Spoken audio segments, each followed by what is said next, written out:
Good morning, Pelham Road.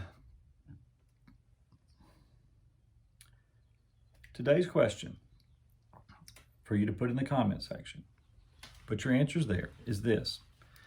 If you could sing, if you could have the voice of any singer, living or dead, who would it be? Put that in the comment section today, please.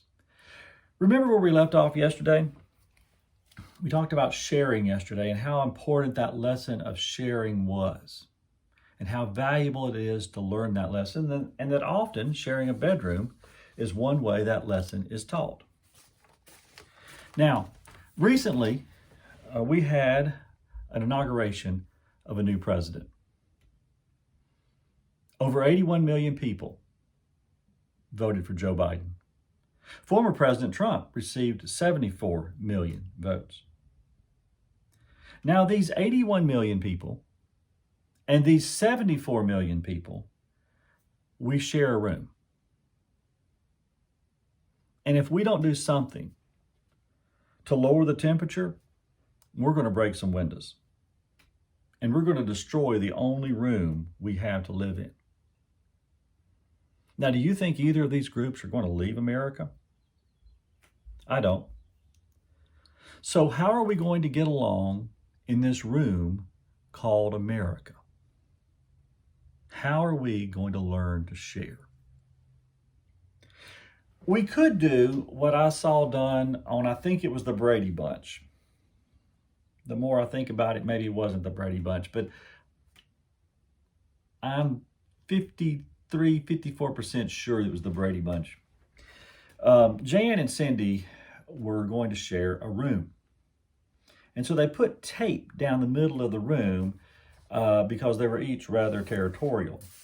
And Jan wanted Cindy to stay on her side of the room. The only problem was that the door to the hallway was on Jan's side. And so the only way for Cindy to get from her bed to the hall was to go through Jan's space, and Jan didn't care for that. On the other side of the equation, Cindy wanted Jan to stay on her side of the room, but the door to the bathroom was on Cindy's side.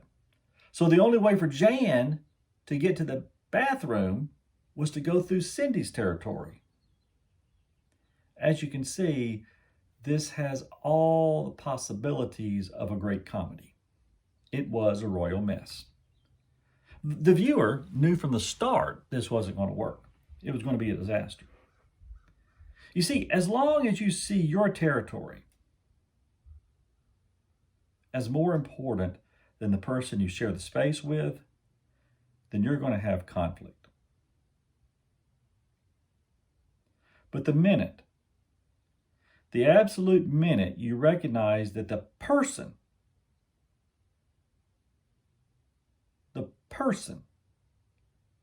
is more important than your ideology, problem solved. At this moment in time, we have come to believe that our ideology is sacred. It's not. Our ideology comes from humans. People like you and me, who, how often are we wrong? 40% of the time? 70% of the time? So at best, our ideology is helpful. But whatever our ideology is, it's not more sacred than a person, than a relationship that we have with someone. So, if you want to keep the conflict going, then I can't stop you. Nobody can stop you. But if you would like a different outcome, if you would like a different way of solving this problem than the Brady way, then I have a humble suggestion. 1, share something every day. This is not political, just share something. If you read a book and you enjoyed it, pass it on to somebody else. Take donuts to school and give it to the teacher at school, or share donuts at the office with your coworkers. Just share something. By sharing something, you're reminding yourself every day. You share something every day. You're reminding yourself every day you're not the center of the world, that it doesn't all evolve around you.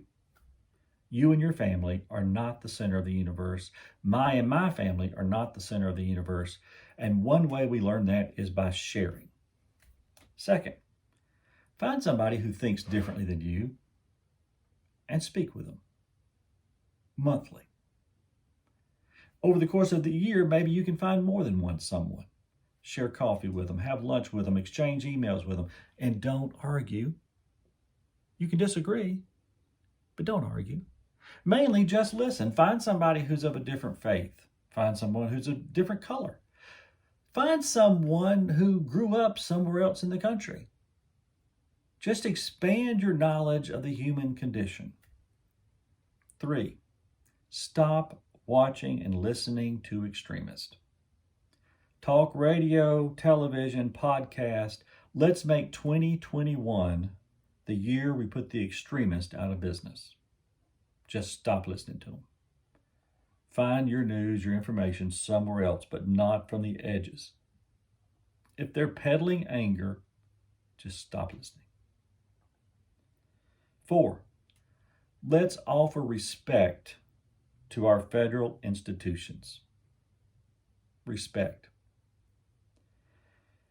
I'm going to give you an example. This summer, the Supreme Court's going to come out with their decisions. I suspect that there will be a decision or two that they make that I will disagree with. And I'm not a lawyer. I just have an opinion. And I'm going to say, I think that should have gone the other way. All right? Right now, I think it is more important for us to offer our support and respect to our institutions than for us to voice our opinions. And so I'm just going to keep that to myself. I'm going to keep it to myself. Our institutions need to be supported more than any of us need to speak our mind. From the FBI to the CIA to Congress to the presidents to the court to the FDA to the CDC, they need us to offer respect. And respect is not the same as agreement, but they need us to offer our respect. And I'm going to ease my mind by telling myself that every time I show respect to some agency of our government, I'm sending the message to Russia, you lose. We still are united. And finally, if you've got a political itch, if that's just the way your body turns and you've got to scratch that political itch, then read a biography. Just pick you up a biography of someone in the past who has led our nation. And it could be Eisenhower, it could be Truman, it could be Jefferson, Colin Powell even, Hamilton maybe, FDR, Teddy Roosevelt, the list goes on and on. And if you're not interested in just the politics, Jimmy Carter has actually written a good book on marriage and 2 good books on what it's like to age. And absolutely, he knows something about that. What is he, 96, 97? Instead of dividing the room like the Brady children, maybe we should recognize the 81 million and the 74 million are different sides of the same coin. And this coin has been passed across America since the days of Washington and Jefferson. We have never been a people who agreed, but only once have we ever fought. We can share this room called America. We have done it peacefully, with the exception of 4 years in the 1800s. And in 5 years, we will have shared this room for 250 years. But like sharing anything, it will require respect and restraint and collaboration. Now, my bet is that this 81 million and this 74 million have a lot in common. We do. We have mortgages to pay, a love-hate relationship with social media, technology that bothers us to no end, eating too much, dogs we can't train, children we love, sports teams we root for, and money that we have wasted. I know. These are the low-hanging fruit. These are the things we agree on. We're not divided by those, except for the teams that we pull for. But those are the things that keep us in the same room. Those are the things that tether us together. So let's make 2021 the year we revive something.